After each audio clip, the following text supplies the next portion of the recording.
मेरा नाम रिया है और मेरी उम्र 19 साल है। कॉलेज की जिंदगी, दोस्तों के साथ हंसी मजाक और घर की वो छोटी सी दुनिया, सब कुछ बाहर से बिल्कुल नॉर्मल लगता था। लेकिन अंदर ही अंदर मेरा दिल रोज रोज टूट रहा था। माँ डॉक्टर हैं, बहुत बड़ी डॉक्टर। दिन रात हॉस्पिटल और अपने प्राइवेट क्लिनिक में लोगों की जान बचाती रहती हैं। मैं उन्हें बहुत प्यार करती थी, लेकिन उनका प्यार मुझे कभी पूरा नहीं मिला।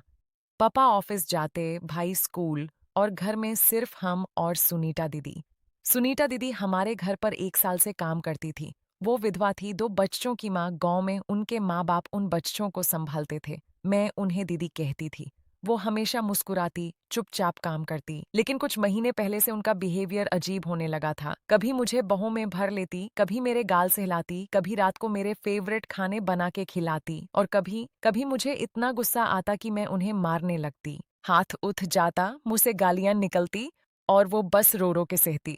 सुबह होती तो मैं उनके पास जाती, उनके पैर पकड़ लेती। दीदी सॉरी, मैं नहीं जानती मैंने क्या किया। और उन्हें पैसे देती।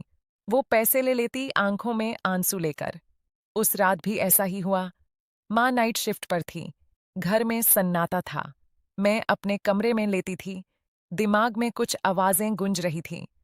लग रहा था जैसे कोई मुझे छीन रहा है। मैं नीचे गई।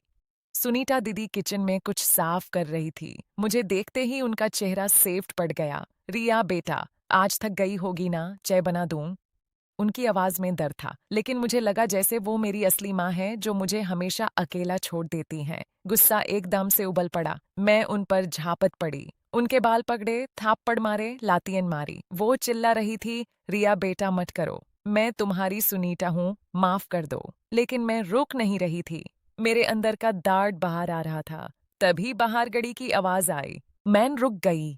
सुनीता दीदी डर के मारे कांप रही थी। उनके मुंह से खून निकाल रहा था। मैं उनके पास बैठ गई और उन्हें गले लगाया।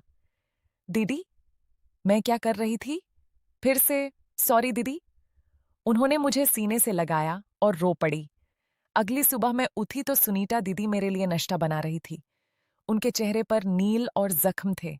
मैं उनके पास गई और उनके हाथ पकड़ लिए। दीदी, ये सब क्यों हो रहा है मुझे? मैं पागल तो नहीं हो गई ना?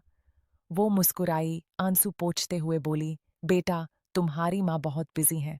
उन्हें पता नहीं चलता। मैं सहती हूँ क्योंकि मैं तुम्हें प्यार करती हूँ।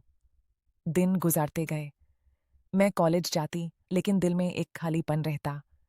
माँ सुबह देर से उठती, मुझे सिर्फ देखती और बोलती, बेटा पढ़ाई पर ध्यान दो। पापा भी बिजी। कोई नहीं समझता था कि मैं कितनी अकेली फील करती हूँ। रात को जब माँ हॉस्पिटल चली जाती, तो मेरा दिमाग फिर से खराब होने लगता। मैं सुनीता दीदी को अपनी माँ समझ लेती। कभी उनके साथ बैठ के बातें करती, कभी उन्हें माँ बोलती, कभी उन पर सब गुस्सा निकाल देती। वो सब सहती। कभी कभी बोलती भी, रिया अपनी माँ से बात कर लो। लेकिन मैं उन्हें धक्का दे देती। एक दिन मैंने कॉलेज से जल्दी आकर देखा कि सुनीता दीदी फोन पर बात कर रही थी। हाँ सर, आज भी रात को वही होगा। मैं सहती रहूंगी, लेकिन मैडम को कुछ मत बताना। वो गिल्ट फील करेंगी। मैं चुपके से सुन रही थी। दिल में शक होने लगा। क्या ये सब प्लान था? उसी रात फिर मेरा अटैक आया। मैं सुनीता दीदी को मार रही थी जब दरवाजा खुला। माँ खड़ी थी, उनका चेहरा सेफ्ट। रिया, ये क्या हो रहा है? मैं रुक गई। सुनीता दीदी मेरे पीछे छुप गई, कांप रही थी। माँ ने आगे बढ़कर मुझे पकड़ा। मैंने उन्हें धक्का दिया। तुम मेरी माँ नहीं हो, तुम हमेशा हॉस्पिटल में रहती हो। ये मेरी असली माँ है। और मैं फिर से सुनीता दीदी की तरफ लपकी। माँ ने मुझे रोकने की कोशिश की। तभी पापा भी आ गए। उन्होंने मुझे पकड़ा और एक डॉक्टर ने मुझे इंजेक्शन लगा दिया।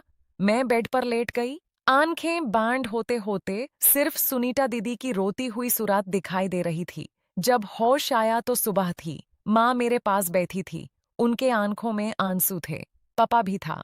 सुनीता दीदी दूर खड़ी थी, सर झुकाए।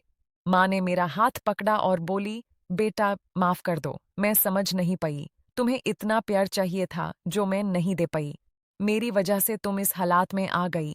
सुनीता ने मुझे बचाने की कोशिश की थी हर रात। वो कहती थी मैडम नाइट शिफ्ट मत कीजिए, आपके हिस्से की सजा मुझे भुगतनी पड़ती है। मैं समझ नहीं पाई। फिर ट्विस्ट आया जो मेरे दिल को हिला गया। पापा ने बताया, रिया, वो औरत जो हॉस्पिटल में फोटो ले रही थी, वो एक साइकाइट्रिस्ट थी। मैं सीक्रेटली तुम्हारा इलाज करवा रहा था। सुनीता उसके साथ मिलकर हेल्प कर रही थी। वो चाहती थी कि तू ठीक हो जाए बिना तेरी माँ को गिल्ट फील किए। उसने तेरी माँ की फोटो इसलिए ली थी ताकि वो शक करे और घर पर ध्यान दे। सुनीता ने हर रात तेरी मर झेली, क्योंकि वो तुझे अपनी बेटी जैसा प्यार करती थी। मैं सुनीता दीदी की तरफ देखी। वो रो रही थी। मैं उठकर उनके पैरों में गिर पड़ी। दीदी, आप मेरी असली रक्षक थी। आपने माँ बांधकर मुझे संभाला जब असली माँ बिजी थी। उस दिन के बाद सब बदल गया। माँ ने नाइट शिफ्ट छोड़ दिया। अब वो सुबह 10 से शाम 4 तक ड्यूटी करती हैं। हम सब साथ बैठ कर खाना खाते हैं। वो मुझे गले लगाती, मेरे बारे में पूछती।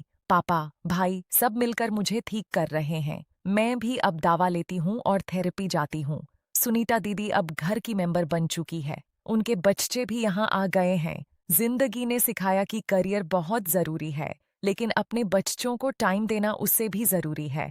माँ बाप अगर बिजी हैं तो बच्चों का दिल टूट जाता है, प्यार और वक्त दो, वरना एक दिन घर टूट जाएगा। अगर आपको मेरी कहानी पसंद आई हो तो दिल से लाइक कर देना। अपने माँ बाप को एक बार जरूर गले लगाना और उन्हें बता देना कि उनका प्यार कितना जरूरी है।